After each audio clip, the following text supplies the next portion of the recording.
Hey guys, good evening, everyone. Oh, got my hat there. Just realized forgot to put my hat on. I was just so comfortable today, I didn't put my hat on. There we go. All right, well, welcome everyone. I am John C. Morley here, serial entrepreneur. It's great to be with you.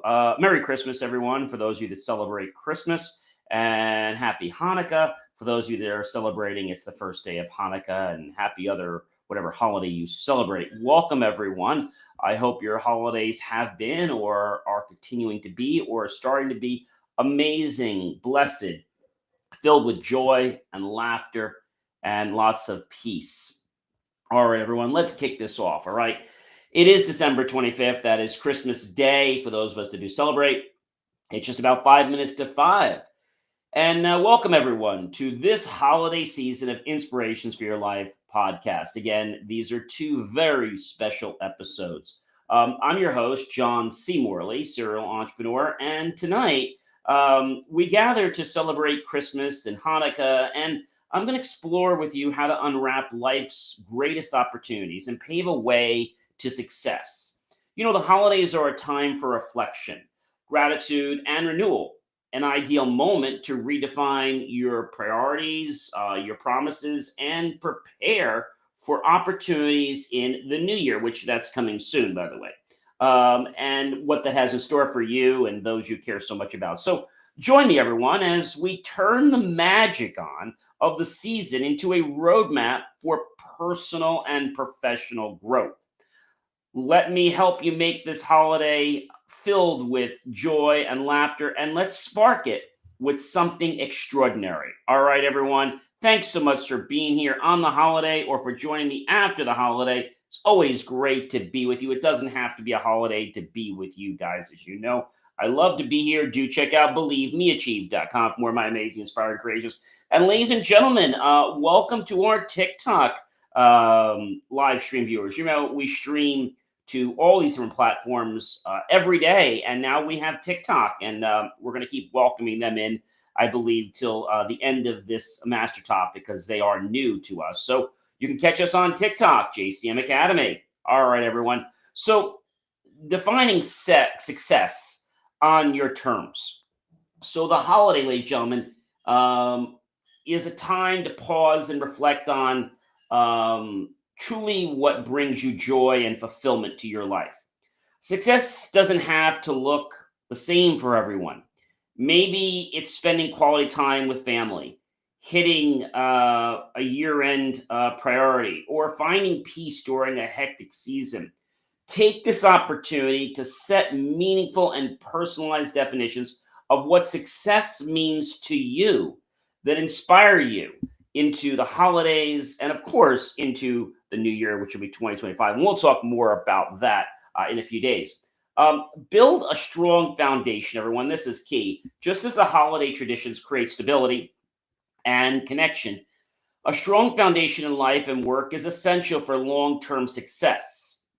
You can use this season to strengthen the core areas of your life: relationships, skills, and even health. Yes, ladies and gentlemen, I said even health. That's one that a lot of people don't realize. If you don't have your health, ladies and gentlemen, you definitely do not have your wealth. So I think that's important to understand, but a lot of people, for a reason, they miss that. So think of it like building a gingerbread house. You start with a solid base to ensure everything you add stands tall and strong, and of course, doesn't fall. If you've ever built a gingerbread house before, and I have, it's a lot of fun. But if you don't do it right, if you don't ice it properly, if you don't put up the walls properly, well, it becomes nothing more than a mess in a matter of minutes. So, planning with vision and flexibility is a key, ladies and gentlemen, a big, big key that many people often miss. And so, while the holidays often involve detailed planning, they are also about coming together with surprises. Applying this balance to your life, setting clear goals, but remember those goals, promises, remain flexible with them to adapt to unexpected opportunities or challenges that might arise. Like crafting the perfect holiday meal, vision and flexibility are the key ingredients to fulfilling a plan for your life. If you make, let's just say you go to make cookies and you don't put sugar in them, well, those cookies are gonna not taste very good, right? Every ingredient in your life matters. Prepare, ladies and gentlemen, for opportunities before they arise. Santa's sleigh isn't packed on Christmas Eve. I don't know if you knew that. And your preparation shouldn't be last minute either. Use this festive downtime to fine tune your resume, update your skills, or connect with potential collaborators. Whether it's new professional ventures or personal growth, preparation now ensures you're ready to seize the moment when it arrives. Seize opportunities, ladies and gentlemen, strategically. The holidays bring us a very wonderful time where we can unravel unique opportunities to connect, reflect, and grow together. Whether it's catching up with old friends at a holiday party or planning for a major project, evaluate these changes carefully. Make decisions that align with your goals, your promises, just as you carefully select the perfect gift for a loved one, or even choose the right words of how you're going to craft a speech. This too is important. Leverage continuous improvement. The spirit of the holidays is about gratitude and growth, if you didn't know. Take time to reflect on your achievements and identify areas for improvement, like adding candles to the menorah or Advent wreath. Embracing small, consistent steps that lead to brighter and bigger results is what lights the fire within us. It's what allows us to ignite our passion. And I've said this to you guys before, if the why is not loud enough, you're never going to reach your dreams. You're never going to reach those aspirations of your life. It's got to be a loud enough why. I don't mean it has to be loud. I mean it has to really fuel you with everything that's in you. This is really, really key. All right, ladies and gentlemen. So when we think about all this stuff, especially at the holidays, we need to maintain momentum and motivation. So as the season, obviously, the season does a lot for us, but it does something very unique. You know what that is? Well, the season actually allows us, ladies and gentlemen, to embrace things. Okay. It allows us to embrace things. And I think that's important to understand, what that means. It fills us with joy and inspiration. You can use that energy to propel you forward into the new year, keeping the holiday spirit alive by surrounding yourself with positivity and setting achievable promises and staying focused. Let the glow of the season illuminate your path to success. One of my favorite things to do around the holiday is to honor traditions, right? Traditions are things that are passed on from generation to generation. Like my great grandmother, she would always make a homemade breakfast coffee cake. And then they also had homemade Stollen. And later we didn't make our own Stollen, but we went and bought it. And Stollen is an amazing treat. If you haven't had a chance, definitely get yourselves a Stollen. We start our breakfasts off with orange juice and a slice or two of Stollen. Some people have butter with it. I just like it plain. You can also warm it up if you like. And then we go into the gift giving. But, before we even start our breakfast, we start with something like this. It's called a cracker. All right. So the cracker basically has a little thing inside. If you probably can't see because if you're on the pod audio version, you may not see. So on the one side, there's basically a little let's see, cardboard tube I'm taking out of one side. All right, and there's another one on the other side that I can take out just like that. All right, so I can do that very easily. They also have this little. They have this little piece of almost like a little ribbon here that I can untie. Okay, and the reason for the ribbon is basically just kind of like makes it open up a little better that you can do that. But I think what's really cool about this whole thing is that they also lock kind of thing inside. So you have to tear it a little bit. If you guys can see that, and then you have this little tiny little basically it's a little let's say cardboard piece of paper here, and you have the same thing on the other side. Now you might wonder what the heck is a cracker. Well, I've talked about crackers before, but I never really did a cracker for you actually on the air. So sometimes they work, sometimes they don't. Hopefully this one does work. I'm going to take the two ends of the cracker right here once I make sure that it's released from the paper. And crackers are a very unique thing. So you have to make sure it's separated from the paper like so. Otherwise, you're not going to be able to pull it too easily. So I'm just going to separate it just right there from the paper, just like that. You guys can actually hear me doing it, might not see me doing it. And I'm going to take this string just like this, and I'm going to take the two ends, and I'm going to go one, and I'm going to pull hard. Ready? 1, 2, and you might have heard that pop. Well, that pop that just sounded was basically a little mini firecracker inside. So then what we do is we open up this little tube, and inside the tube, there's some cool little things in there. Well, first thing you always get in a cracker is you always get a hat. So I have this orange hat, which I'm going to try to put on over my hat. It's just a little like a little crown almost. You guys maybe can see it, but in the podcast, you probably can't. So I have that little orange hat on. And then in this one is kind of cool. This one is coming up with the idea that we're going to play a charade game. And so the way this works is I'm given two different people. And what I have to do is I have to actually go through and I have to do charades. I can't tell you who I am, but I have to actually do charades to get you to see who I am. Now, I'm going to just tell you the one because we're not actually going to play the game. One of them is Rudolph. So I have to basically do things to make you think I'm Rudolph, right? I might play with my nose a little bit. And that might be a very big dead giveaway. And I play with my nose, right? Because everybody knows Rudolph and the red nose, right? Red-nosed reindeer.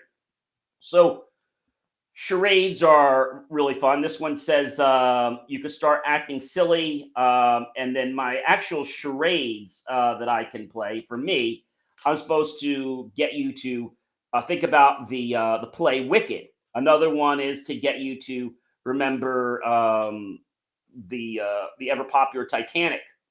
And then the song All I Want for Christmas. And then there is a passage, Pride and Prejudice. And then TV, the story, The Crown. So basically how it works is it consists of pantomimes where you have to act out words or phrases without speaking them. For example, football could be broken down into foot and ball, right? So you have 3 minutes for each pantomime. So someone will need to time you or use a stopwatch.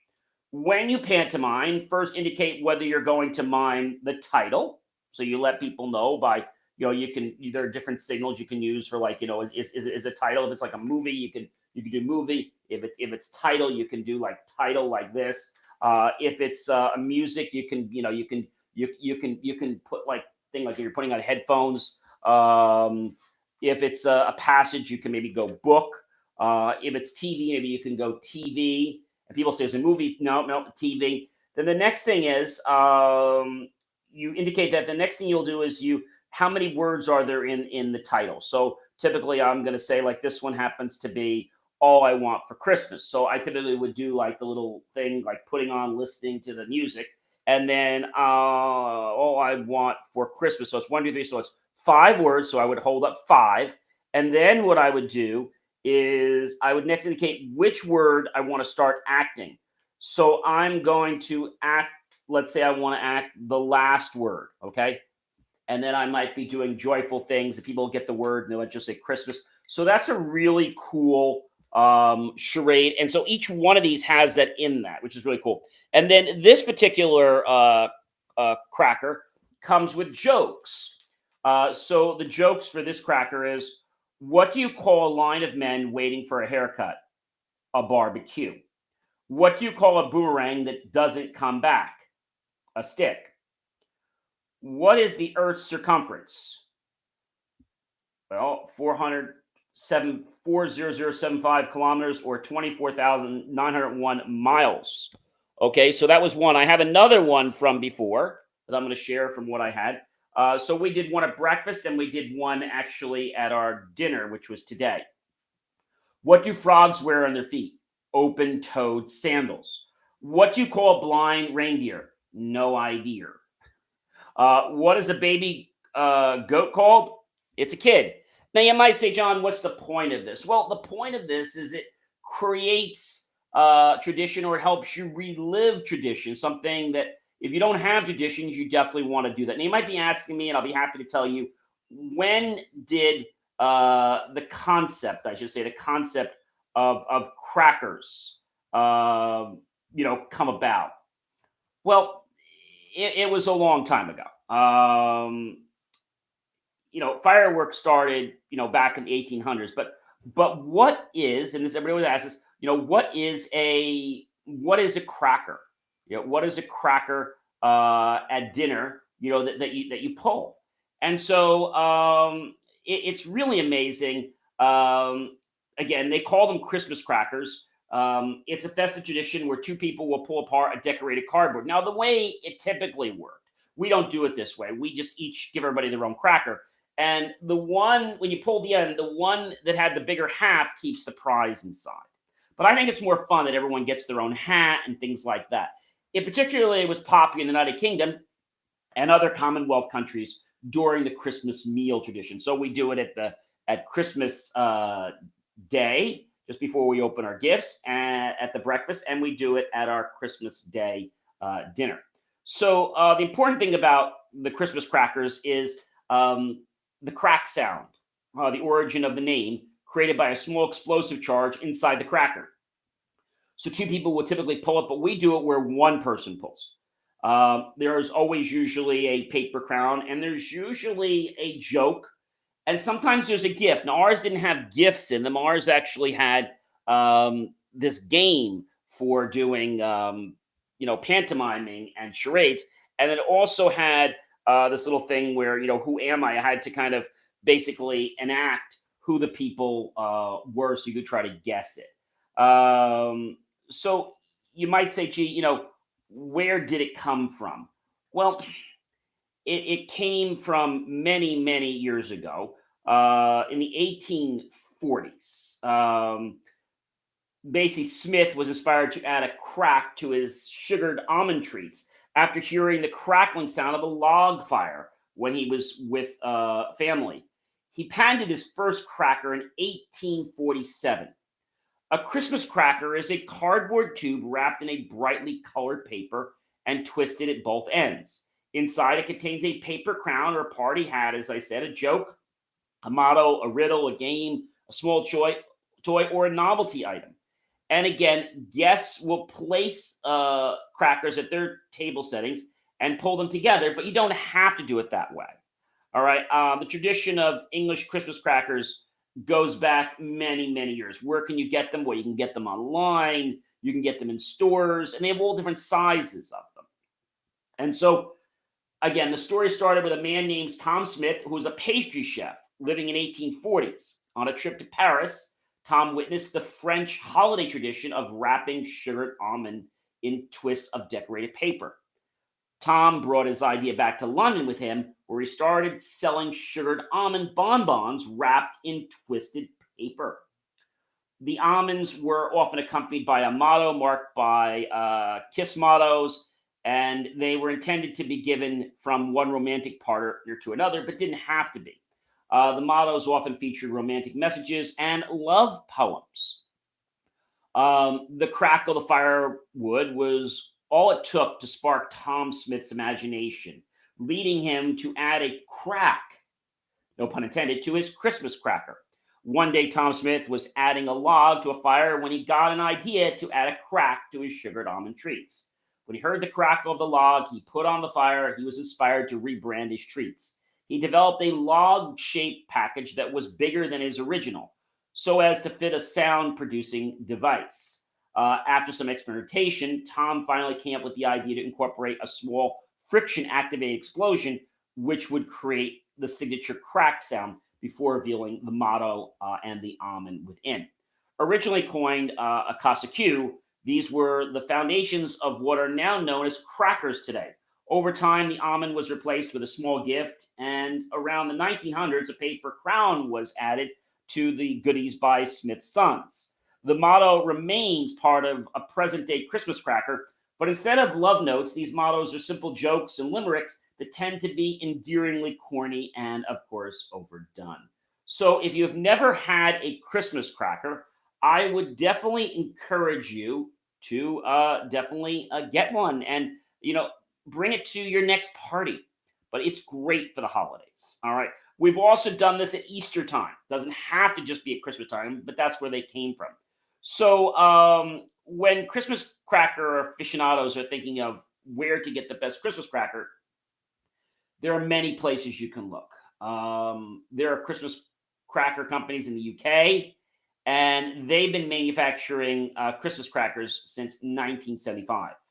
A lot of them are known for their elegant designs and their humble roots. And it's really something that everyone loves to talk about. I think it's interesting how the crackers can have so many different designs. Some can be exotic, some could be very simple. They're also very popular in Boston, but it's just a nice way to tie the holiday together. It's a nice thing to look forward to. It's a nice thing that we look forward to a tree every year, right? So I think now that we understand a little about the holiday, and I hope you guys understand one important thing, and that's the fact that it doesn't matter what you give. It doesn't matter how much you give. What matters is the thought. Okay. People are never going to remember what you tell them. People are never going to remember what you give them. But one thing people will always remember is how you made them feel. So when we can do something like a cracker, have them play games, and there's lots of things you can do, like you can do activities where you let's say play red light, green light, and you take red cups and green cups, and you have a line, and then you can go red, you can go green, and you can play holiday carols while you're doing that. And anybody that's over the line is obviously out. Maybe the person that still in the game maybe wins something. I don't know. So there's all things you can do that are really a lot of fun. You could take two cups and you could do like a who pickup of marshmallows, which is not very easy. You could also do a blind wrapped gift wrapping. You can also do, if that's too hard, you can do a blind wrapped bow shoveling, where you have to have your eyes closed and you have to shovel the bows into like a box or a bin or something. I think the most important thing at Christmas, if you're Roman Catholic, is the reason for the season, which is that Jesus Christ is born. But again, um, if you were not Roman Catholic, you might be asking, gee, what is the significance of Hanukkah? And even though I am not Jewish, I do know people that are. Hanukkah is a Jewish holiday that commemorates the rededication of the Second Temple in Jerusalem in the second century. Um, Hanukkah is all about basically celebrating their refusal to submit to religious demands on an empire that practiced idolatry. The miracle of the oil. The holiday commemorates the miracle of the oil that burned for 8 days in the temple after the Jews reclaimed it. Hanukkah reminds Jewish people to rededicate themselves to keeping Jewish religion, culture, and peoplehood alive. Hanukkah is celebrated by lighting a menorah, a multi branch candelabrum with one additional candle each night. The candles are added from right to left, but lit from the left to right. Let me say that again. So it's a candelabrum with additional candles each night. They get lit. Candles are added from right to left, but they are lit from left to right. Hanukkah is celebrated on different dates depending on when the calendar falls for this amazing holiday for them. So Hanukkah is a Jewish festival that reaffirms the ideals of Judaism and commemorates, in particular, the rededication of the Second Temple. But the question you might be asking is, so what is the meaning? Okay, this is a big question. What is the meaning of all the Hanukkah candles, and what it does? So I think, representing the fact that the 8 candles of Hanukkah each night, one more candle is lit than the previous night until all eight are lit on the final night. So you light the menorah. The centerpiece of the Hanukkah celebration is the Hanukkah a candelabrum that holds 9 candles. 8 candles symbolize the number of days that the temple lantern blazed. The ninth is the shamash, and it is a helper candle used to light all the other candles. The thing that's very interesting about light is no matter whether you light one candle or you light a million candles, there's always plenty of light in a candle, whether it's Jewish, whether it's Christian. We could light millions of candles from just one flame. So I think it's very interesting to understand this holiday, even if you're not Jewish, knowing the fact of what they celebrate, of how this worked. Just like, they've learned about our story about the three kings, right? Frankincense, gold, and myrrh brought to the Christ child. And so I think one of the most important things for people, regardless of what your religion is to have tradition and, ladies and gentlemen, to celebrate tradition. Tradition is so important. And I think if you can understand that, then the holidays become not only a more joyful and warm time for you, but for family and friends around. Because holidays are a great time to come together. They are an amazing time to be grateful for everything that you have. I mean, everything that you have.